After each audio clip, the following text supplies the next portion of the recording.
Welcome back, everybody. Thank you for being here. Thank you for joining us once again on YouTube or Spotify or wherever you're joining us from, watching, listening. We appreciate it either way, and we appreciate it even more when you subscribe and like and do all that good internet business as usual. Please do that, because we're growing and expanding, and we want you to be a part of our business venture. Right. You know what I think the problem is? What? We keep asking. We're done asking. We have IP addresses. We have physical addresses. We know where you work. We track your phone the same way Google does. And if we don't have subscriptions within, and that's 48 hours, you know? So you're saying we should start threatening people? I didn't say that. No, you didn't. Oh, what I said. I'm putting words in your mouth. I'm sorry. I would never say that. Never. But never know what could happen, you know? Anything's possible when you don't subscribe, is what we're saying. Anything's possible, yeah. Exactly. Well, that's good. How catchy is that? Limitless possibilities. That's almost optimistic, you know? Yep. I think that might attract some people to the idea of never subscribing, because the possibilities are endless. Oh, okay. When you don't subscribe. So emphasis on bad. Yeah. Your legs could get broken. Anything bad to you could happen. You know, good things will not come for you. Here you go. Let your imagination run wild with the bad outcomes. I want your imagination running faster than a 16-year-old from Drake. Wow. Just out of the gate.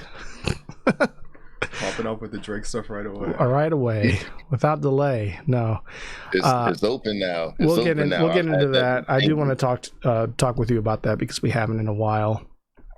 We haven't done this in a while. Sorry, we haven't posted. We're just so busy that's the way the cookie crumbles sometimes. But we're back, and with a very special guest in studio bedroom. You heard his voice a minute ago.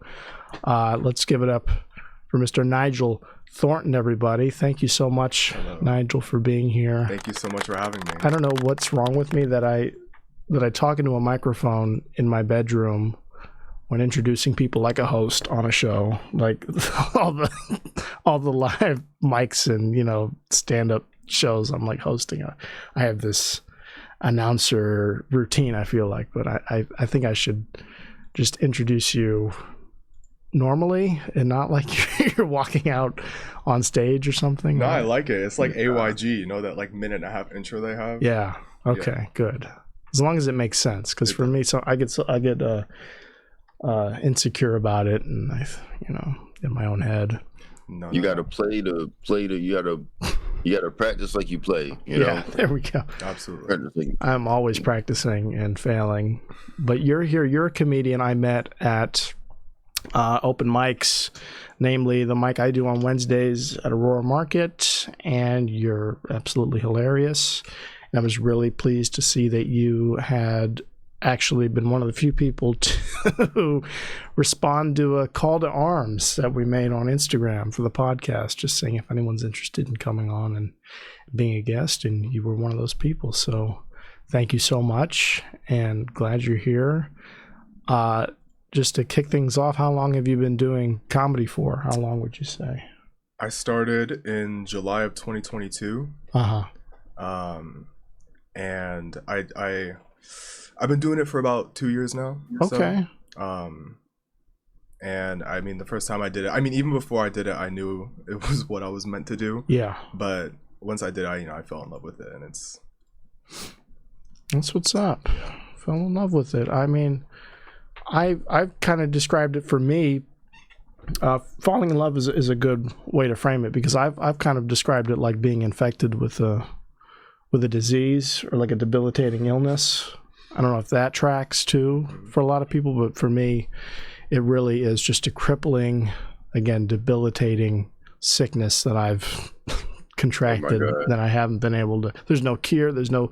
If there was a vaccine, I would have taken it at the risk of any number of other That was my next question. I was going to be like, is illnesses. it one of those curable ones or Yeah. one of those, because I don't think the so. curable ones, fuck it, I get it and get rid of it, Not so far. Not after a year and a half of doing this has it been cured, but I'm still looking because my bank account is suffering. It is suffering.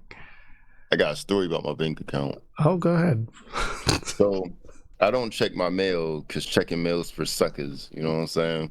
But that's where the debt collectors go first, right? Yeah, to the mailbox. exactly. Why would I look for that? If they really want me, they could come meet me face to face.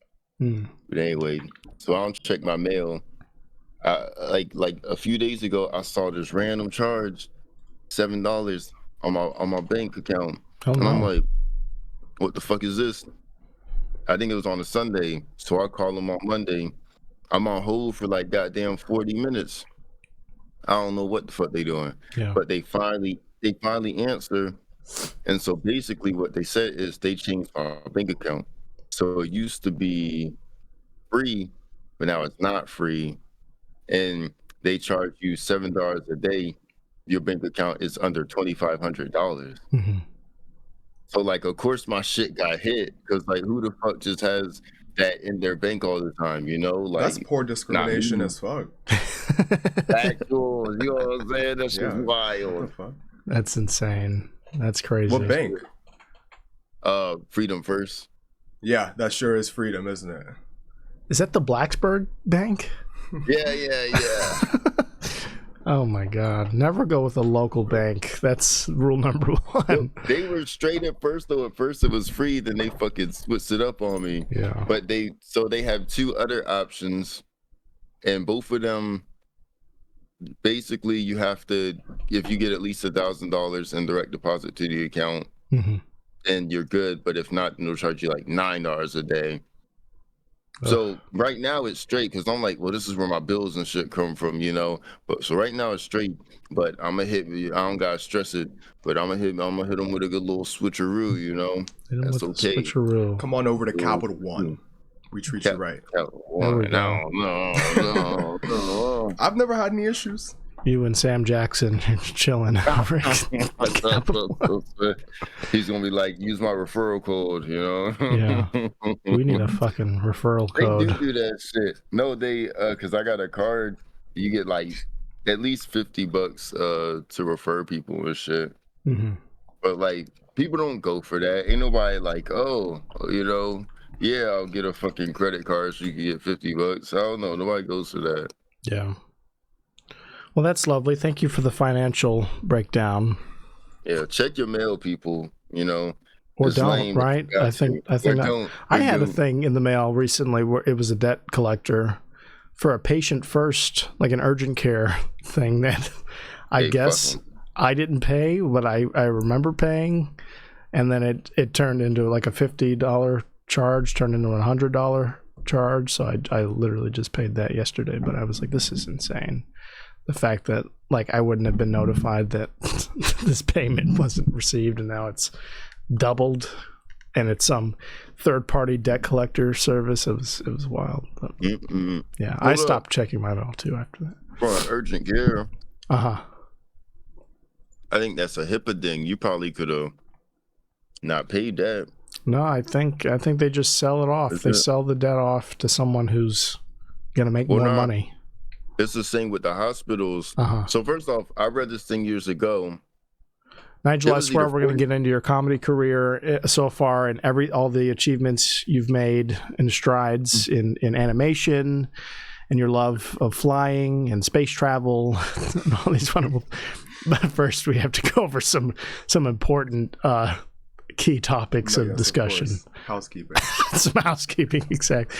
I think the problem is it's been a while since Lorenzo and I have even spoken like this. Yeah. It's been a week, right? Because the last time we recorded was the last time we had a sit down discussion. I was MIA on everybody. Yeah, nobody see me. I know you've been traveling, so I mean we have a lot of housekeeping to do, and hopefully under an hour, but we'll get to it all. We will. We will. But real quick, what were you going over? If it was important enough, we'll remember it. What did I say? See, it must not have been. No, I remember. So Everything's important. It's either 40,000 or 400,000. Well, I'm pretty sure it's 400,000. But if you make under whichever number it is annually, you don't even got to pay the hospitals back. They're gonna try to make you, but you don't have to. And then the thing too is they're not supposed to sell it to debt collectors because of the HIPAA violation. Okay. Because it's medical stuff. So HIPAA being just like all doctors, or is that, or does it just apply to hospitals? It should be any medical stuff. Yeah. Okay. See, that's shaky. I need like a definitive answer before I pursue legal action. No, because I will get my money back. This was like the health, whatever. It's all medical stuff, you know. And then because the people with the urgent care, whatever, like doctors or whatever they are, you know, they're in that practice. It's all so they're gonna try. Try to make you pay, but you don't gotta make them pay. People who practice medicine. Okay. All right, that's something to look into. So if you've ever been charged for a medical bill and you make less than $400,000 a year annually, okay. Yeah. I don't think that's true, guys. It's I hate true, to break it to you. Oh my God. Let's just look it up. But why not? Look it up. But even without that, they can't send it to debt collectors because of HIPAA. So you could get that shit knocked right off your credit. Tell them to, you know, fuck off. Real easy shit. I don't got no medical shit on my credit. I know why my credit's bad. I look at it right now. Let's see here. I phrased this so badly. Do you have to pay medical bills? Excellent. That's simple. And let's take a look here. Your insurer must pay the out-of-network provider and facility directly. You are only responsible to pay for what you would normally pay for the same service from an in-network provider, including any copays. So I think what I was paying was the copay was the thing, which the copay or whatever for the urgent care was $50, and then it multiplied when they sold it off to this. I gotta find that shit. Yeah. I'm gonna find it. That's okay. When you find it, we'll explain it thoroughly to the audience, but I don't think this isn't the leading HIPAA research podcast, I'm afraid. So our resources are extremely limited, but we have Nigel here in the flesh to explain his life and his achievements, goals, aspirations. So I'm going to stick with that.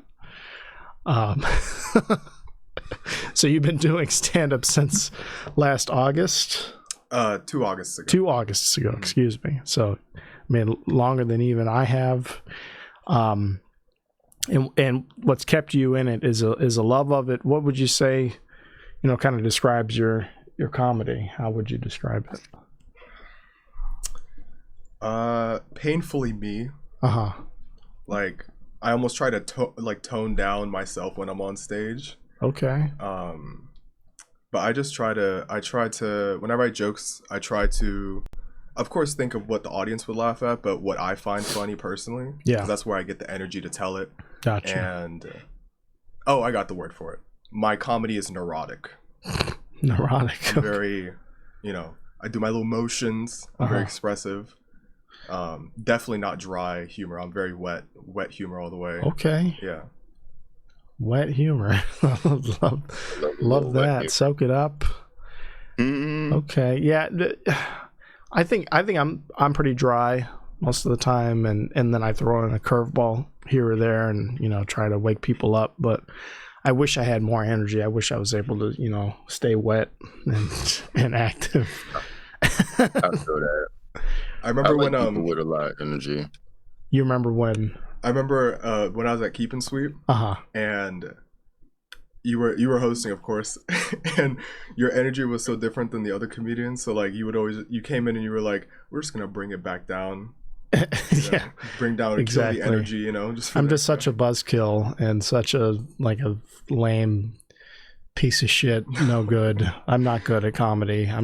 Let's be honest. On the contrary, I found it very funny. Well, good. And I'll say I'm getting booked a lot this month, which is insane because I don't know why. I don't know why, but continue to do so. If you see this, please, my Instagram, go check out whatever the 5 clips on there and book me on more, because it's fun getting paid for this. I'll say that it makes it feel like less of an ailment than just a hobby. Like, have you done showcases? I imagine you've done. Have you gotten paid yet at all for comedy? I've done 2. I might have done 3. I'm pretty sure I've done 2 showcases. Definitely didn't get paid for either one, but that's okay. Were they like bringer shows where you had to like get your friends to buy tickets and then nobody gets shit out of it? How did those go? It was can I name them? If you want, hey, it's up to you. I'm here to bash everybody. I want to make that clear. Well, I don't want to bash them. I was very grateful for the opportunity. Okay, good. So we can guise it as being grateful and still name them. Yeah. No, I got on 2 different showcases. Simple Bar and Grill a while ago. Okay, like a year ago. And Gabe Popescu does shows there now, or it was before Gabe. Before Gabe. But yeah, I see it now. He's doing a great job. He's so fucking funny. He's great. Saw him last night. He's awesome. So you did 1 or 2 there? I did one at a Simple Bar and Grill. I was trying to stall to remember the other one, but I cannot remember the other one. And then I just, I'm a dirty little open micer, so just been doing open mics. There you go. Yeah. Open mics for the win. I am just that looks so fucking weird. It's all good. I need to adjust your camera too, because you look like a little short king when you're super tall, which is hilarious to me that you're like so tall, and the way the camera's framed up, you're super. Okay, look at that. That's much better. Oh my gosh, we can see your shirt now. It looked like you were in a high chair before. It was, that's all me and the nature of doing this in my bedroom. But great that you're still doing it and you enjoy doing open mics, I assume. Yeah. That you've done them now for 2 years plus. That's, I was talking to, I'll go ahead and name him. I was talking to Adam Lax last night, and I just asked him, how long have you been going to these mics? Because we were at Fat Pete's, and he goes, man, like 5 years I've been doing this. And I was like, and you haven't quit? You haven't just given up on this? You haven't? And not because he's not good. I love him. He's hilarious. He's great. He's got a great podcast. Yeah.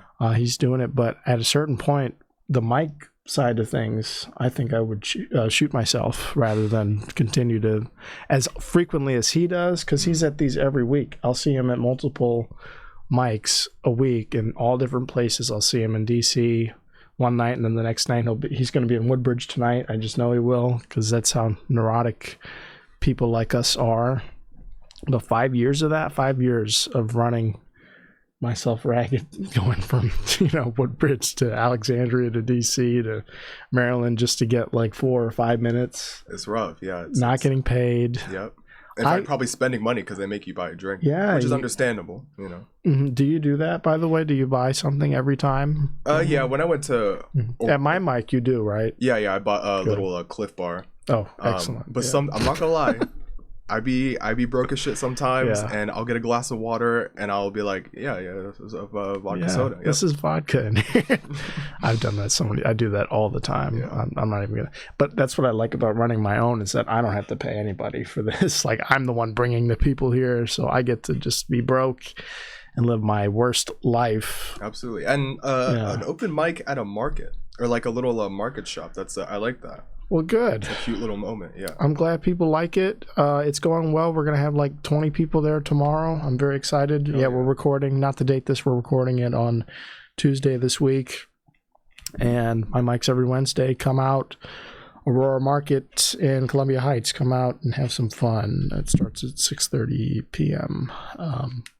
That's me trying to remember everything. But I wouldn't have the energy 5 years from, not even 3 years from now. I don't think. I think I'd quit and just give up.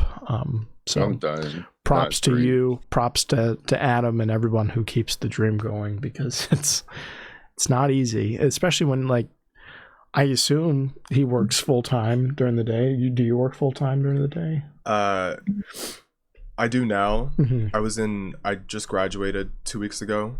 Oh, congrats! Thank you. And it was really it was really hard to do mics in class at the same time, especially when I didn't give a shit about like my class. I mean, I cared about my classes, but like, you know, I care about comedy more. Yeah. And just having to, every time I had to not go to a mic because I had like homework to do, I mean, it just ate me up inside. It's like, that's got to be a bad feeling. Yeah. That's how I feel when I need overtime or something where I'm like, I feel obligated to do real work on like real life things. We're doing comedy to potentially escape like the rat race of like life. In spite of what everyone might think that it's impossible statistically to really break through and do anything with this, there are enough people who are delusional enough to convince themselves that eventually they'll get there.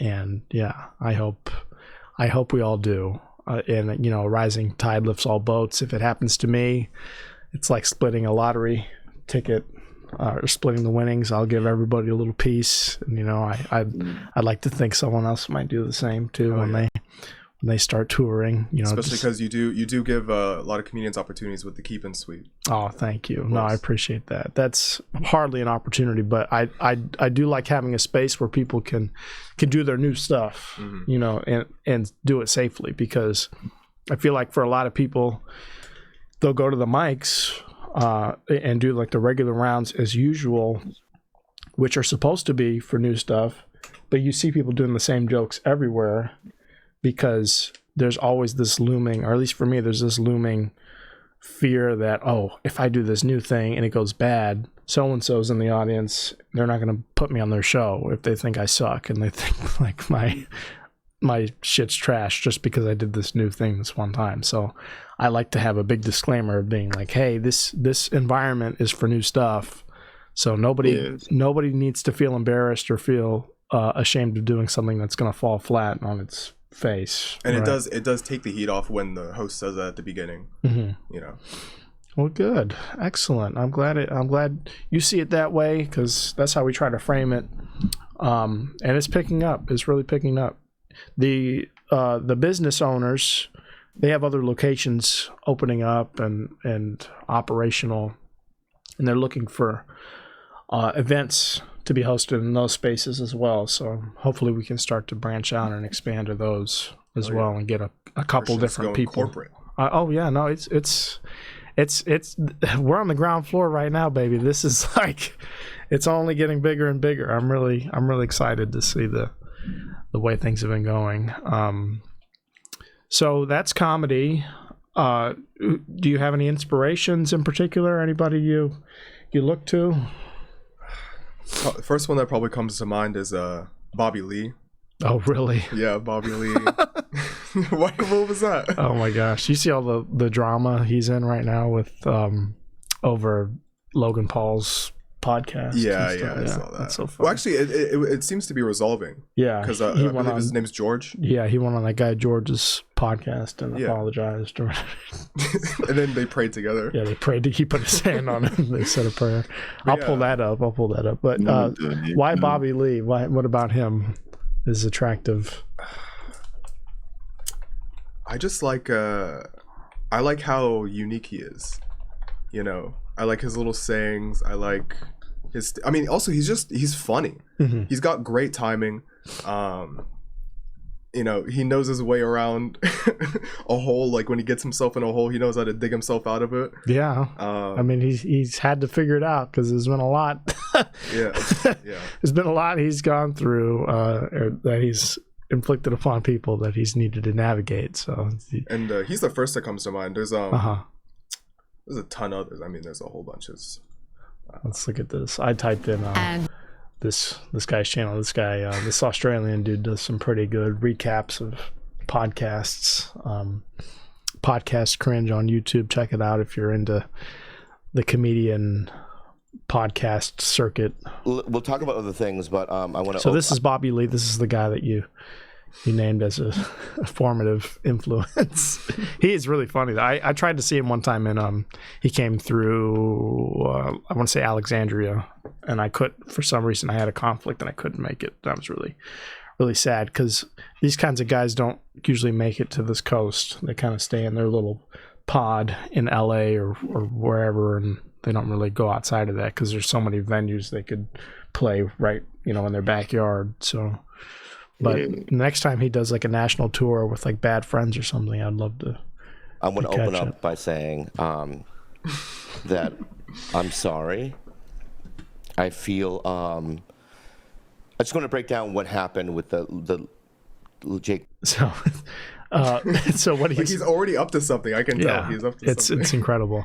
This podcast he's on right now, he's gone on to to kind of quell some of the backlash he got from going on Logan Paul's podcast, where he went on. They did the regular interview thing, and then just the entire time during the show, Logan Paul had his friends there. Usually he has a few people in his little entourage there, from what I gather. I don't watch his podcast, but I've seen all sorts of clips of it all the time. He's got this guy named Mike who's always there backing him up. He's kind of like his right-hand man. So in a way that LNC is Lorenzo and I, the Logan Paul's podcast is Logan and this guy Mike, and then he's got other kind of ancillary characters that come through, and George Janko is another guy who's usually just there for most of the time. And so it was the three of them, and they were interviewing Bobby Lee here. And when Bobby went on, they're having a normal conversation for the most part, but just the entire time everyone was bashing this guy George, because George is like an overt Christian type, a really religious guy who's into that whole thing and believing in Jesus and the power of podcasting, So they like to give him shit for that. And Bobby, I guess, took it upon himself to just start getting up and putting taking his pants off and putting his dick in George's face. Did he do that? Yeah, and like touching his balls for no reason, like pushing his boundaries in so many words on Logan's podcast. But it got to a point where George walked off of Logan's podcast during the recording because of the things that Bobby was doing, and he invites Bobby to come on his podcast. George has his own show. He invited Bobby to come on. That's what we're watching here, so that Bobby could apologize to him, but so that George could also explain that it wasn't Bobby that really pissed him off. It was the fact that his friends had been bashing him the entire episode, and Bobby was just compounding all that, and then they weren't defending him when Bobby was clearly like sexually assaulting him for a bit. So. But I've started to respect him more and more recently because of the way he's been handling this whole situation with Logan, Mike, and Bobby Lee. Yeah, now, I've covered George's... So this was the podcast. This is a still from that. That's Mike Malak, and this is George Janko here, the guy who walked off. And there's Bobby. So he was getting up and moving around a lot, and he's mainly pulling his pants down and waving his boxers around in George's face, basically. So. Fallout with Logan in a lot of detail. Yeah, literally.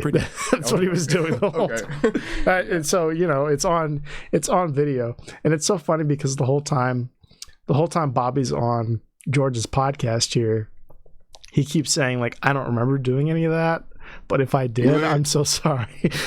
And it's like, it's on video, you jackass. What are you talking about? Like, they put the episode out. I tend to get bullyish and out of survival. Yeah, Bobby managed to book a spot on George's podcast to clear the air and gain back control of the situation. So, I usually do podcasts in my ecosystem, right? So it's like, I know the rhythms, and I know what I can and can't say, and generally, everything, is people are pretty open to. They know who I am, right? But with you guys, I didn't know, so and also it's a huge platform, so I was like super nervous. So I super nervous. So let me take my pants off. And out of survival. Okay. And you looked at the weak calf. I get it, dude. You're not a weak calf. No. Anyway, so that's what's going on with him. Like right now, again, this was as of a week ago, less than a week ago. He's in hot water over this. He is pretty erratic and pretty, or lively and unpredictable is the word. And I couldn't do that. I don't know. I'm just not even like half as interesting enough to just flip on a dime and do a cartwheel on stage or something, or like take my clothes off. I could never do that. I'll leave that to Bert Kreischer and friends. So Bobby Lee comes to mind. Is there anyone else who who you think of in particular? Do you think of Bobby Lee because of his podcast, or did you find his stand-up and like his stand-up more? I came across Bad Friends, and of course love Andrew too. I mean, he's hilarious himself. I like their improv they do. Like they get into little like improv moments on Bad Friends, and I really like that. But yeah, he comes to mind. I mean, there's like the whole like podcast community of comedians, like Tom Segura, Christina Pazitsky. I love them. I saw Christina P live. Yeah, that was a fun show. That was all. How was that? It was really fun. It was her and oh my gosh, what's her opener's name? Oh my gosh, I think it's Chase. Oh, let me look her up. But yeah, that was a great show. That was a year ago. I think it's Chase O'Donnell. Yep. This lady goes on tour with her, and yeah, she opened and played guitar. It was really fun. And then Christina comes out and does her thing, and that was the first time I had seen somebody like that I had paid to see have a notebook with them. Christina had a notebook. And she did the whole show with her notes on stage, like crossing things off and like. So it was like a workshop. Yeah, show? Yeah. Oh, that's tight. And it's interesting to like see comedians do that, because like when I first heard like that comedians like Eddie Murphy and stuff, that they still have to work out like new material and they bomb too. Like that was kind of a, I think at a certain point you make it, you're good, but. No. And it was cool to see that happen in real time with this big celebrity being like, okay, can I be vulnerable with you guys? And she pulled it out and sent it down and then did brand new stuff. And it was a lot of fun to see what worked and what didn't. And she played everything off really well. Sure. And yeah, I'm big into Your Mom's House and Tom Segura and all them. Those are fun. So are you into podcasts then? You listen to a lot? Yeah, I listen to a lot of podcasts. It's like audiobooks. It's great. You can digest information while you do something else. It's nice. So I guess a better question would be, what are your favorite podcasts? Here, let me go to my YouTube.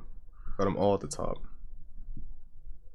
We never really asked that on our podcast, because again, I think I've set you up by saying that this isn't a real show. This isn't a real program that anyone will really see. So, oh wait, excuse me. Unless you share it. My favorite podcast is the LNC podcast. Oh, wow, that's a first. My housekeeping. We need a round of applause for that, because that's never happened. No one is. Is that a first? I don't know. No. But probably the top podcast I listen to is The Basement Yard. I've never heard of that. Who? What's that? There's these two guys. I don't believe they're comedians, but they are hilarious nonetheless. And they do like live shows and stuff too. But they're just two guys. They're like childhood friends, and the shit they talk about, they're just so funny. Okay, I'll check that out. The Basement Yard. Yeah, I got AYG, Bad Friends. So True with Caleb Huron. I don't know. There is Huron. Okay. Yeah. Mateo oh my Lane. God, Brittany Broski. She's my favorite podcast. I love her. This one here? Yeah. Oh, her podcast? Yeah. Okay. Interesting. So you like regular? I guess this is mainstream. Is this mainstream, or what would be considered to be? Yeah, it's mainstream. I would say So True is a little niche. But Brittany, she's mainstream, isn't she? Yeah. Because she's like a TikTok personality. Royal Court, is that her podcast here? No, it's her other one. Okay. The Broski Reports. Oh, okay, I see. Yeah. I do believe I think she can certify herself as a certified yapper, but it's okay to be a yapper if you're funny, and she's funny. Yeah. And it's hard to be funny by yourself. That's what I like about Tim Dillon. Tim Dillon is one of my favorite podcasts to listen to because he's just sitting at a desk. It's just him ranting and raving about current events and going off on these wild tangents that like nobody else could. And it's definitely a wild ride. So I do love shit like this. Did you miss when on the Tim Dillon show? Did you miss when his partner left? The guy who always laughed at his stuff. Yeah. Ben. Yeah, Ben. Yeah. Love Ben. That happens though, and the same thing happened with Your Mom's House when their producer Nadav left, and he was like the loudest person in the engineering booth. Right? It's not the same. It's so funny how they got like the same type of like Jew again, just cover their tracks. Pretty much, yeah. I gotta say, the one thing that annoys me about Your Mom's House isn't so much there's all this falling out over like, oh, they sold out, there's so many ads per episode, there's like all this, and like they don't listen to the fans. It's like I don't care about any of that. I get really hung up on Tom's interactions with the black guy with Annie. Really? Yeah. It always seems so like disingenuous or like contrived. It seems like he's trying really hard to make this black guy do cartwheels and do tricks basically, and it's like, just leave the guy alone, like stop fucking going in. Like if you listen to the show ever, if you watch it, you'll notice like he's always like trying to pressure him to like say the N-word for no reason, or he's trying to, or every basketball game, the basketball game, or like every black story or black personality that they watch a clip of, he's always like asking for his opinion. And it's like, okay, well, at a certain point in the show, if you watched it for as long as I have, it always felt like it was something he was forcing on this guy who didn't even want to be in the spotlight. He's just there to like do his job. Do you think Annie grew into the spotlight a bit though? I think so, but I think he's forced it. And I think he's putting on this caricature of what Tom Segura thinks a black guy is supposed to do and say, when behind the scenes he probably sounds more just like us talking right now, but he plays up this character like, nah man, I don't know what you want me to say, man. But if you listen to him early on, he never had that sort of like persona. So I didn't know that. No, it's really fascinating. If you've watched the show, I've watched the show and listened since they were in their house or whatever, when it was just like them, and it was kind of like a setup like this, and then they went to the studio, and then they moved to Texas and everything. I've been watching for a long time, but it started off, this guy's kind of like shyer and just like for lack of a better term, just kind of like a average dude, and then he started playing up this. Do you think he was doing? Because like I got people at my work, we talk about this all the time. Do you think he was doing like a friendly white voice to not scare off people? Maybe, maybe that's the case. Maybe like Tom gave him permission to stop code switching, and that's what we're witnessing. It's like, you come on my podcast, you talk like a fucking white man. Yeah, or the opposite. Like, hey, you don't have to be white around me, and then let him take his guard down. I don't know. That's a nicer way to think of it. Yeah. If somebody says that, I'm just gonna ignore it. I'm gonna pretend they never said that shit, because now I know for a fact I can't trust them. You can't trust somebody who confronts you about using white voice, you're saying? Yeah. Why are they so worried about how I'm talking? And that's my thing. Because that's what they did on the podcast. They would always like hyperfixate on the way this guy says things, and the way all black people, and the way Annie says things, and the way all black people say things, and asking for his opinion. And it's like, why are you so hyperfixated on trying this? To make him ambassador. Yeah, the black ambassador. Yeah, exactly. So I mean, did you call? That's my nickname back in the 80s. And I think we all code switch a little bit, right? And sure. Like, you met my mom downstairs. I go to a lot of black family functions and stuff, and at work, and just in life in general, but it's a different thing when you're on camera and you're witnessing it in real time. It's like, okay, here's this dude pressured to talk and act a certain way because his boss is putting him on the spot.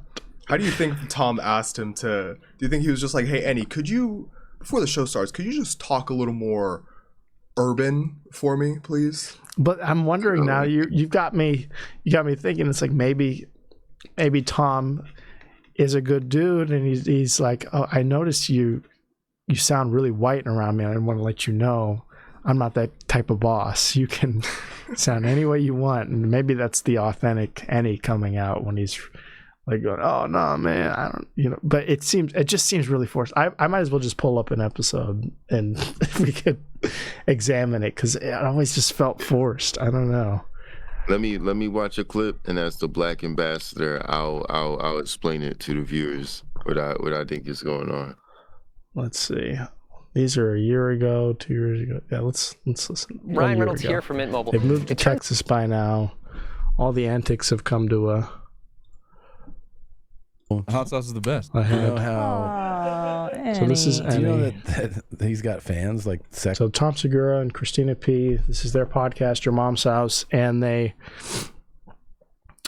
This is one of their sound guys, Annie here. This is the one black guy who works for them, and this is the guy who left recently, who's the one who laughed the loudest, that made their show super hilarious to watch and listen to, because you'd hear this guy laughing in the background at literally everything. It has to do with hot sauce. Well, she's saying that Annie, you think hot sauce is the best, but you haven't tried this pussy yet. Yeah, her hot sauce is the best. It comes out of her pussy. I mean, look, if she's as much of a fan as she says she is, then prove it, bitch. Nice. Hey! Nice. That's what I like. Prove it. Way to go, Annie. Prove it's good. Yeah, and I mean, like, even there, he's not fully leaned in yet. Again, this is a year ago. But if you listen to an episode from like this week, he's like totally leaned in, like, okay, this is my black voice. This is how I need to sound. This is what people have come to expect from me. But like then I don't even know if that's a good enough clip to base everything off of. I'm not gonna lie. That's the thing about code switching, though. It's such an elite art. An elite art form. It is. You just don't know. That's the whole point. It's a camouflage. It's a camouflage. And to survive, it has to be just so. It has to be perfect. Because like if somebody notices even like the slightest little crack in your armor, it's all over. Which is what I feel like I've been witnessing with this podcast. I think like he's got some holes, and I'm looking out for him. Oh, no. It's like don't embarrass yourself. Or don't feel like you need to embarrass yourself because Tom Segura said you need to say the N-word more. Or you need to act a certain way. Boy, oh my God! These are the things I think about when I listen to podcasts, Nigel. The really pressing topics of discussion. Code switching is important. Like code switching. It's a way of survival. It is. So you're mixed, I take it? Are you mixed? Yeah. What mixed breed are you? I'm white and black. You're white and black. Black? Word. Yeah. My mom is French. French, wow. Yeah. She was born in Nice. And it's actually a little weird because she's like a French immigrant or like full on French. She's full on French, but like she's there right now. Yeah. Like my mom is white. My dad is just like, he's like regular DC black, right? Yeah. Good old DC black. And then, but the thing is, on my mom's side, she's got like blue eyes and like fair skin. But then her father, which is my complexion, is from Madagascar. Oh, wow. But my grandfather married a white French woman. So I think my mom is like just at that margin of like when you are white passing. Because she got blue eyes, but you can still tell there's like some she has black features. Yeah. Yeah. Yeah. But yeah, that's wild. I'd say I'm black. Yeah.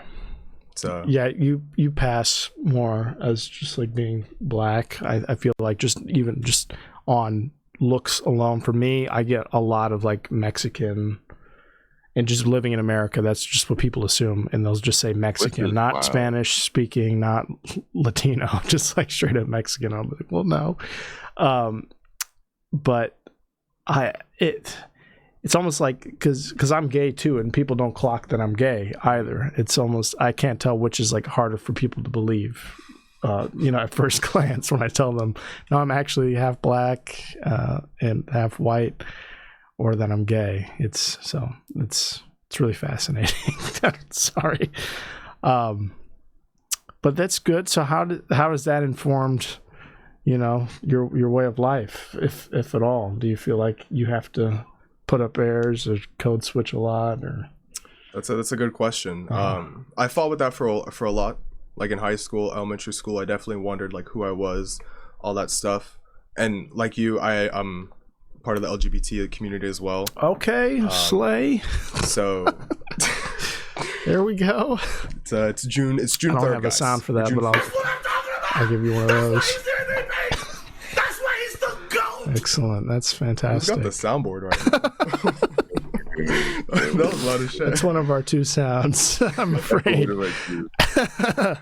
But yeah, in high school I felt like I had to put on a little bit of an air because people would like comment on how I talk. Yeah. But I've learned to just be myself. It sounds cliche, and I've heard my mom always told me be yourself, but like when you really find who you are and what you're about, things really do just work out. Yeah. Because you go in the direction of things that are meant for you. Versus if you try to be someone else, you'll go down that direction and you're not that person at all. So that's not the direction for you. So I just, I talk how I talk. People comment on it sometimes and I'm like, who comments? What's the type of person to in like conversations, people, they'll like make little notes or something, or like, why'd you say it like that? I'm like, because I fucking grew up in Silver Spring. Like, what do you want me to say? That's wild. That's insane. You went to a white school or a black school, like predominantly? I went to a Hispanic school. In Silver Spring, huh? Wheaton High School. Shout out Knights. Yeah, get out of here. There you go. And you just graduated college? Yeah. You said? Yeah. So. And do people still, or was that mainly just a thing in high school? Like people would pick apart the way you spoke? It was just that there were cliques. And, there was like a lot of like the Hispanic groups at school. There was a lot of the white groups at school. Not even just in high school, but like in college too. And then there's like, the black kids. And I always felt like I kind of had a hard time breaking into the black cliques because, I'm just not like, I can feel the disparity. Like when I greet them, I can feel them. I watch them like digest me for a second and like alter what they thought of me and be like, okay, so he's this guy, I could see you being a group of Latinas, like gay best friend though. I could see that happening. I'll probably just try and date one of them though.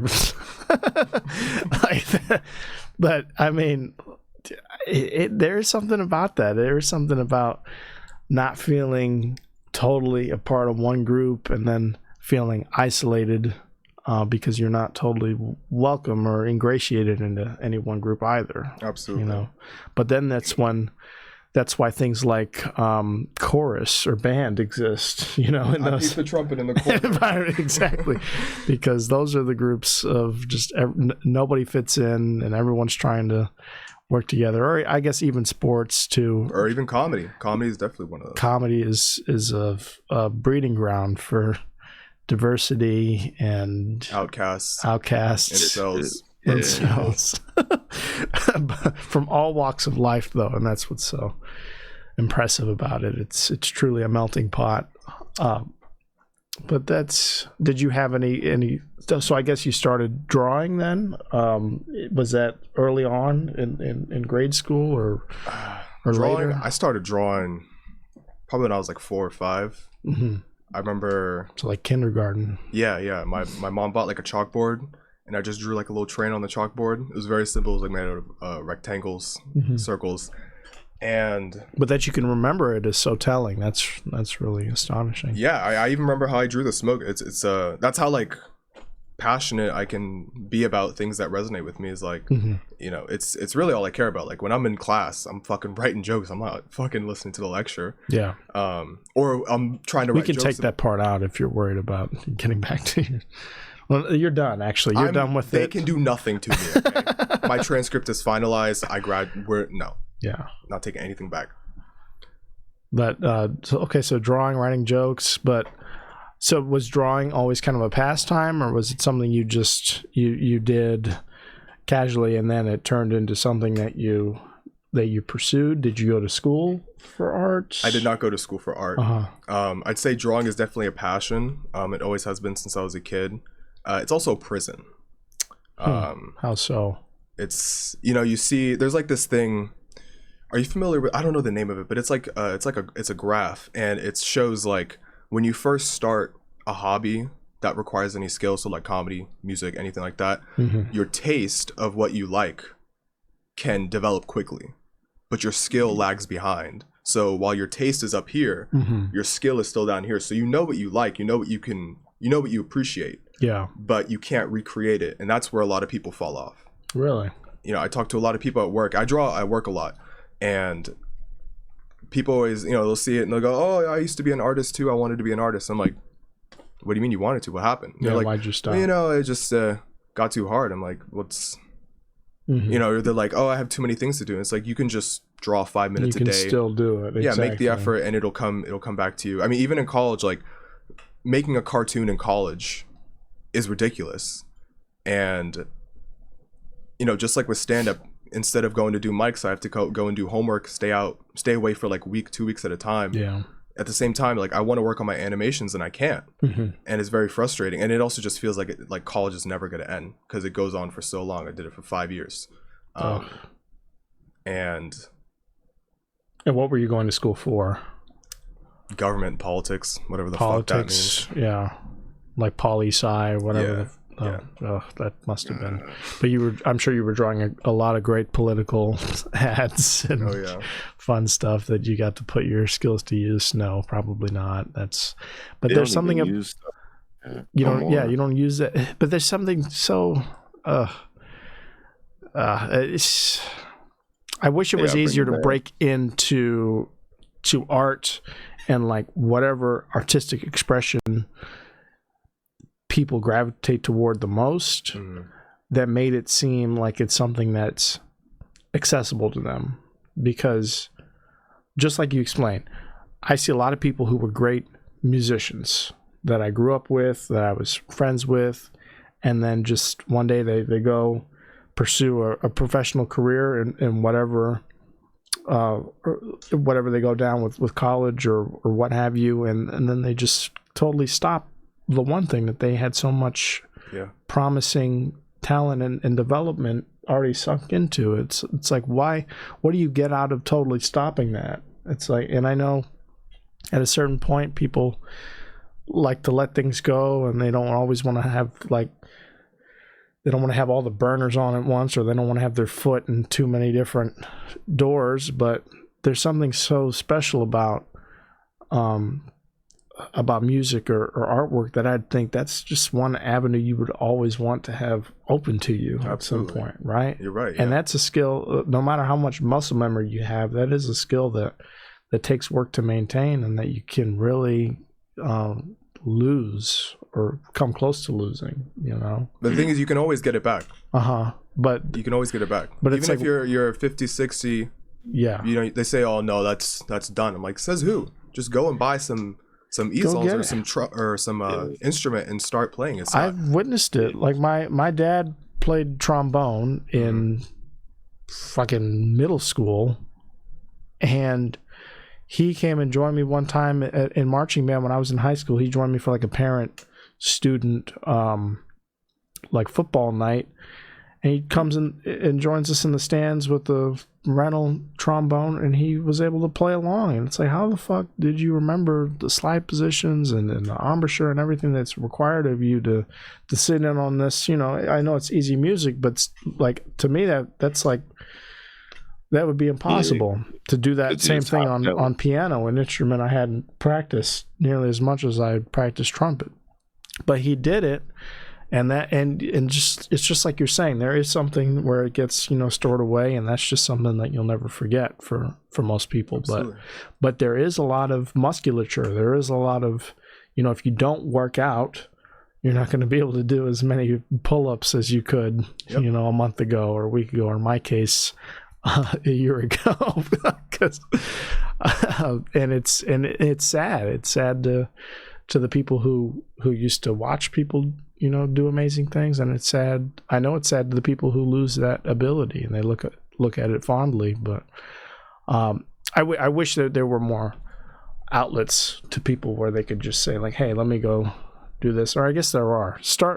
What the most useful thing I heard from a comedian was to create your own work, right? Absolutely. if you're in a space that you want to break into and you're finding that you're having trouble doing that, or you're finding that you're not getting the things you want out of it, it's almost up to you to create those spaces and to create opportunities for yourself. Yeah, make your path, create your niche. Exactly.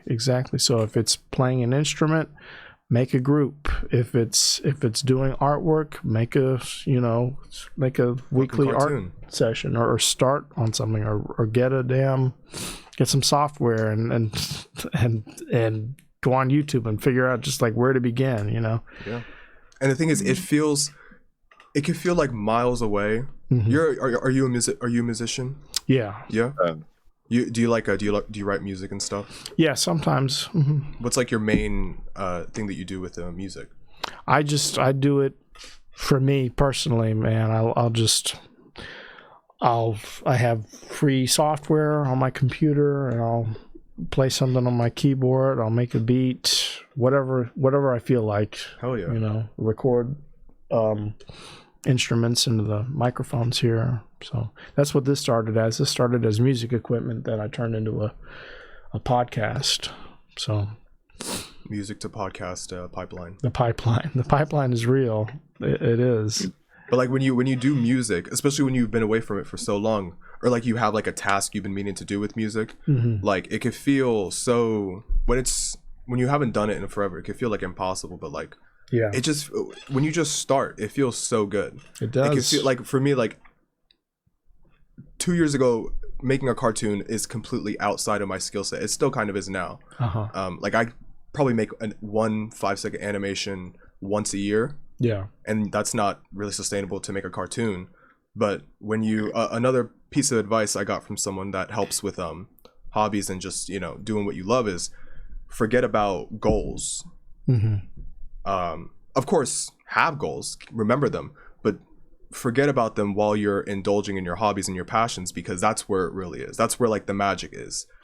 And the goals will come as long as you enjoy yourself and keep at it and stay present, I would almost say it's the opposite for me. I have to set goals for myself and stay accountable, because if I don't, that's when I get this big block where I feel like, oh, there's no point in starting because I don't even know what I want to do.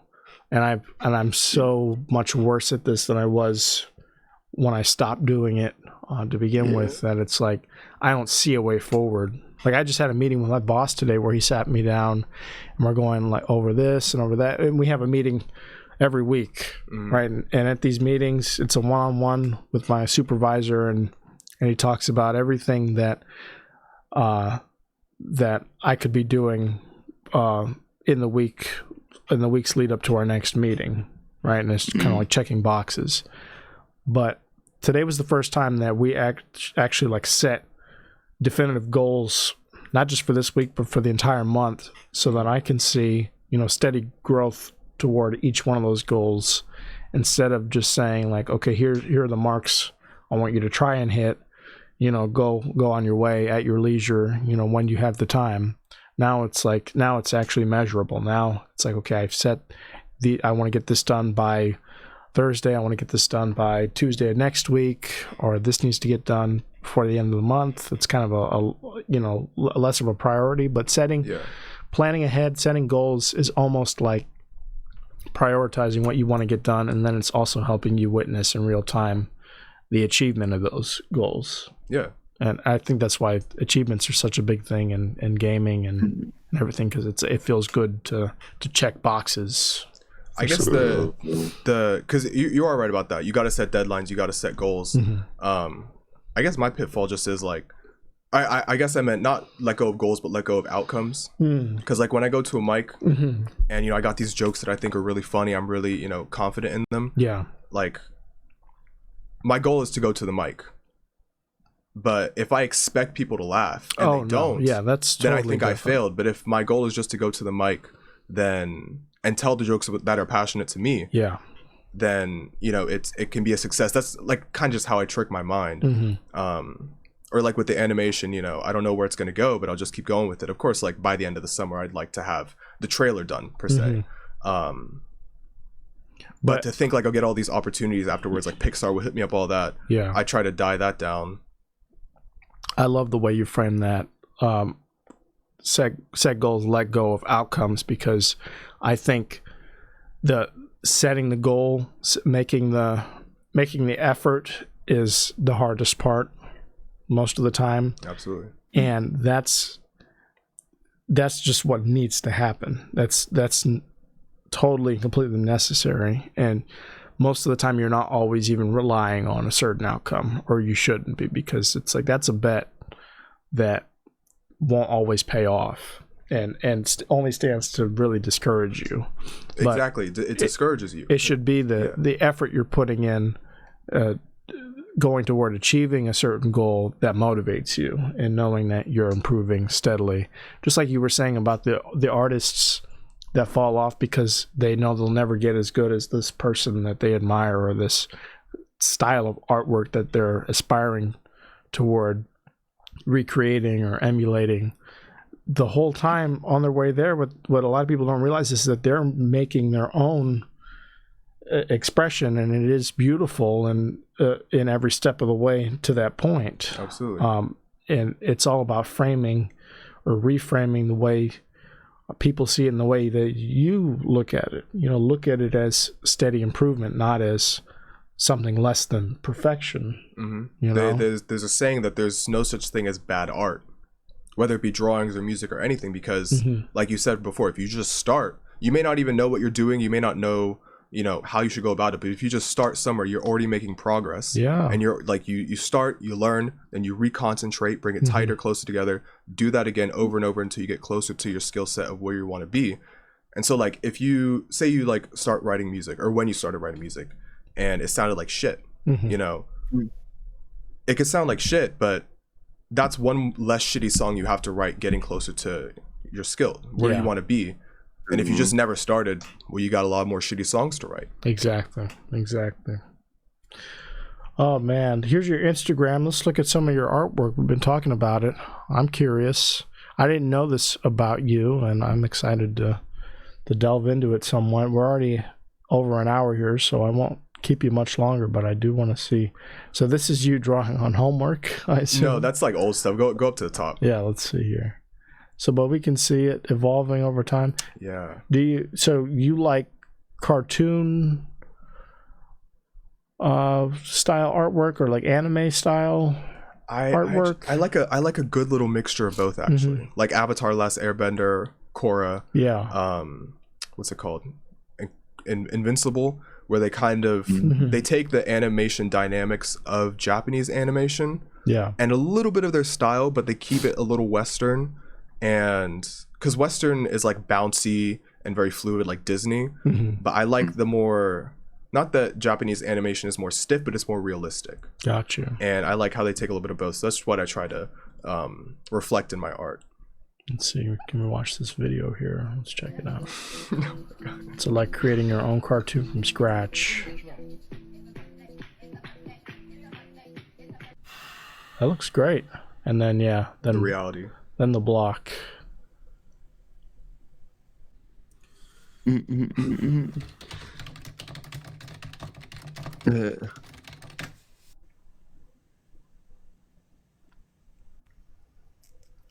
What's your timeline? You looked up, where did my timeline go? Did Say you it like again? You typed in, where did my timeline go? What's your timeline? Like in Adobe Animate, you got like your frames. Yeah. And so your timeline.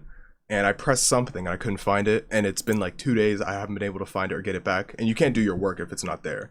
So I was like, where's my fucking timeline? So it's not like you accidentally deleted your progress or anything like that. It's just, this is some feature of the software that you need. Yeah. And you want to know what it was? What? I pressed tab. Okay. All I had to do was fucking press tab. Yeah. That's when I'm making music, or when I'm doing like video editing, there's all kinds of shit like that where I get so like nervous. I'm like, did I just like ruin everything, or is this totally inaccessible to me now? Or it's like when you got like a bunch of stuff set up, it's like if you move something and then don't realize it and then keep working and it's just fucked after that. Yeah. Well, this is outstanding though. I love the yeah, that was kind of just the sketches. Sketch. Yeah. The good shit's at the top. Or my most recent stuff. I actually just finished an animation this morning. Oh, really? Churning it out for a good month. Are any of these videos here, or are these all just images? Yeah, the top 3 are videos, and then the one below that to the left is video. That was the first. That's the concept for my animation, or for my cartoon, and that's like the first time I got it down on paper, finalized a good colored scene. That's what's up, man. I didn't mean to make my nuts so big in the fucking... Anytime I show anyone, they're like, why is your dick so big? That's just a happy side effect, I'm sure.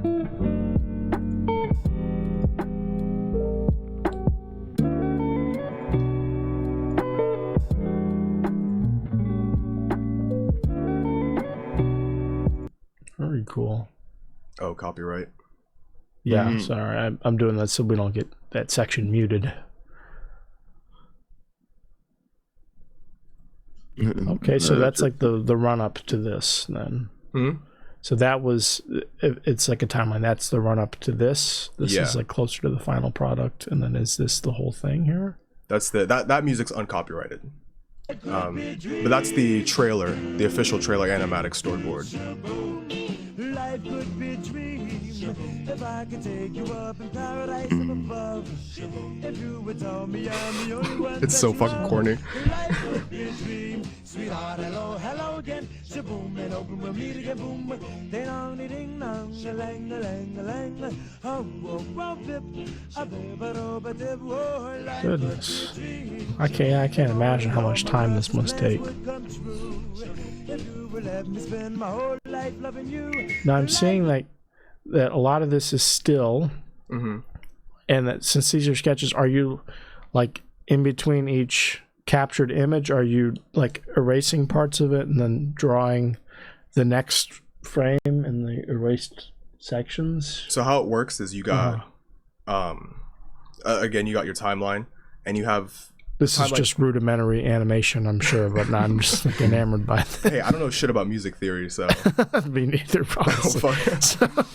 But yeah, you got your timeline, and you got your first frame. So like, here, if you go to a different animation, because that's an animatic, so it's pretty stiff. It's just to get the concept down. But if you go to, go to the one with the wheels. Yeah. Life could be a dream. Yeah, so that's, you have the first frame, and then it goes to that, and then you switch to the next one, to the frame after that, and it's a blank screen. Yeah. So you draw on that, and you try to draw it similar to the screen previous, depending on the movements, the speed, where it's going, all that. But it's kind of like a like sticky notepad. Yeah. Like the bouncing ball thing. It's that. I used to. Did you have a DS growing up? Flipnote Hantana, bro. Flipnote Studio. Oh, I love Flipnote so much. That was awesome. What games did you have on DS?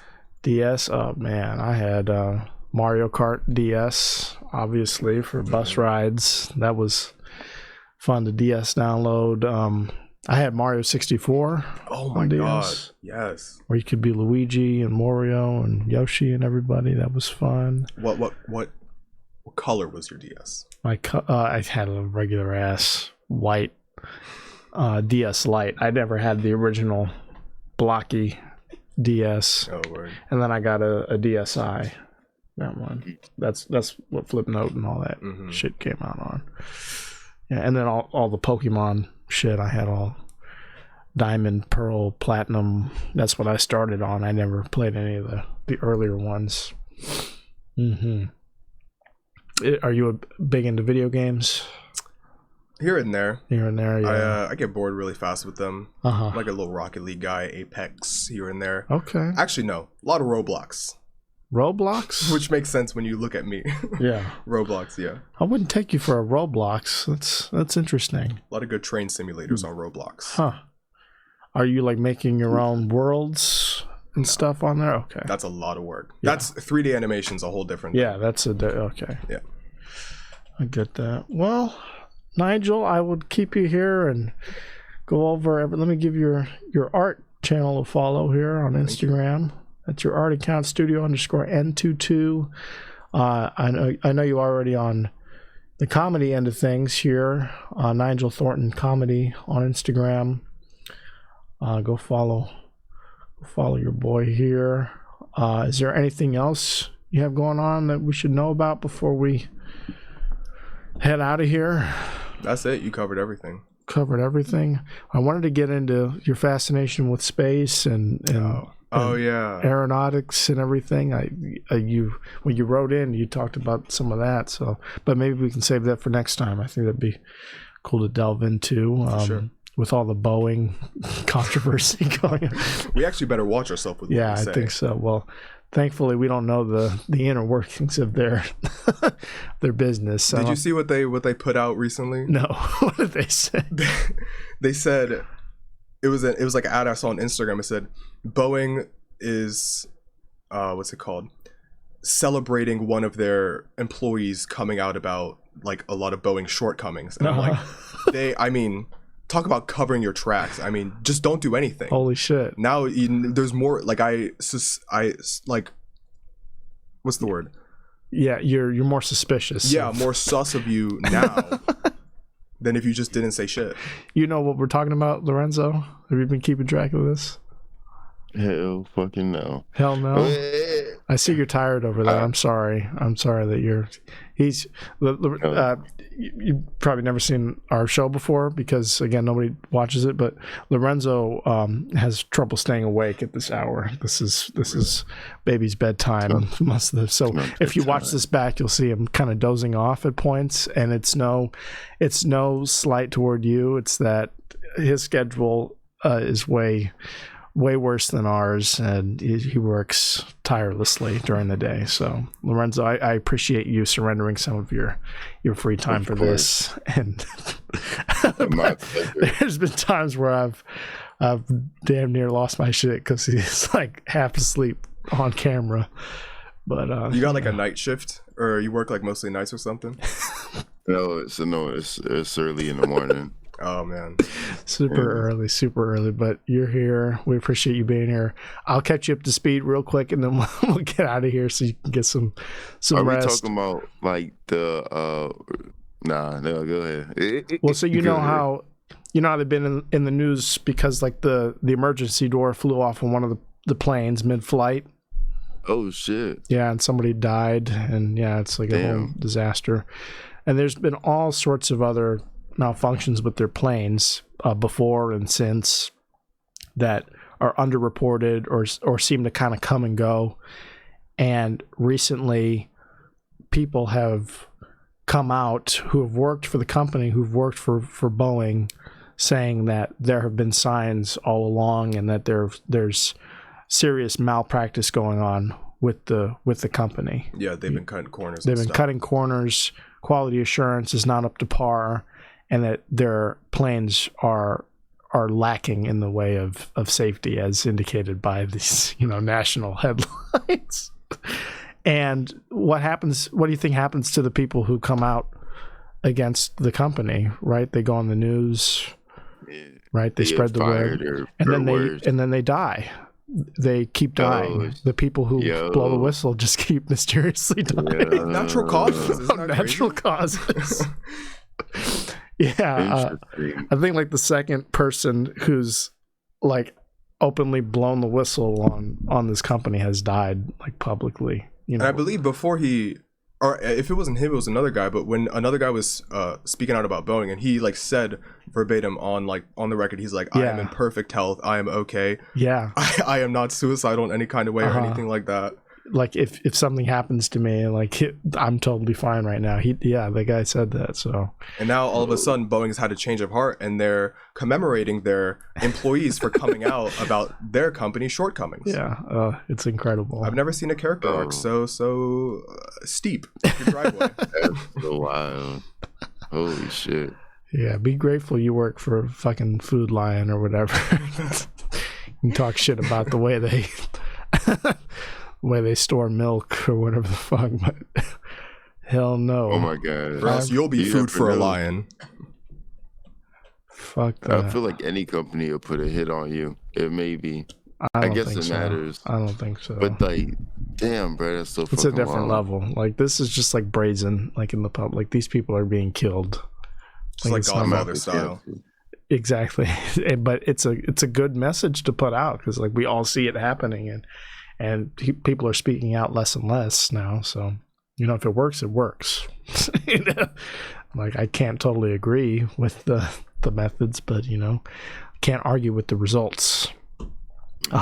Nigel, thank you so much for being here. Thank you for driving all this way again, an hour and a half for this. I really appreciate it. At the end of the show, Lorenzo gives advice to the audience on things we may or may not have talked about during the show. So without further ado, Lorenzo, what do you have for the people? Damn. What do they need to hear? We covered a lot of shit today. We did. What were you awake for is, I guess, my... I was awake for it. You were. The people will see that. I just didn't know the plane. You were struggling? You were struggling? They'll see that too? I was struggling. Like how Bobby Lee was on video, like sexually assaulting George Janko. I have the receipts. So it's like, it's not even an argument. I'm going to be like, I don't know what you're talking about. I don't remember that. I don't recall. You don't recall. Yeah. Damn, bro. I was going to take a flight like next week.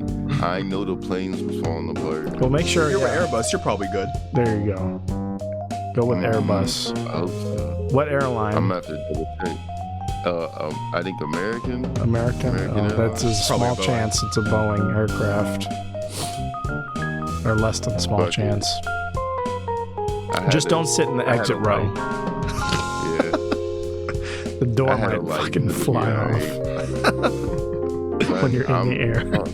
Holy shit. I mean, that's what your seatbelt's for, right? I don't know. Fuck shit.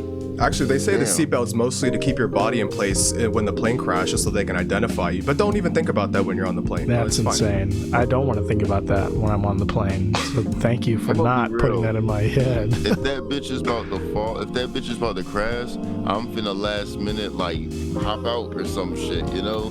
There's this South African guy who just died because he got up when the fasten seatbelt sign was off, I want to say, but they experienced turbulence and he hit his head on the overhead and died, you know, so I think it's definitely for that too, just to keep you from breaking your neck when you hit turbulence.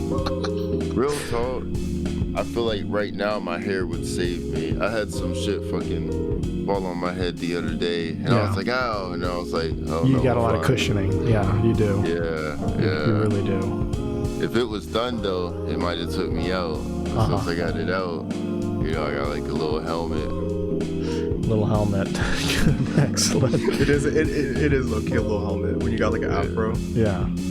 Is that advice to people to get a helmet as a hairdo? Yeah, if you want to downplay protect your neck. Only certain people can get the helmet though. That's the thing about it. Yeah. You know? This is our privilege. That's our privilege. Thank you so much, everybody, for watching. Thank you once again, Nigel, for joining us. Thank you for having me. You're welcome anytime. And we're out of here. Subscribe, all that good business. Ta-ta. Ta-ta.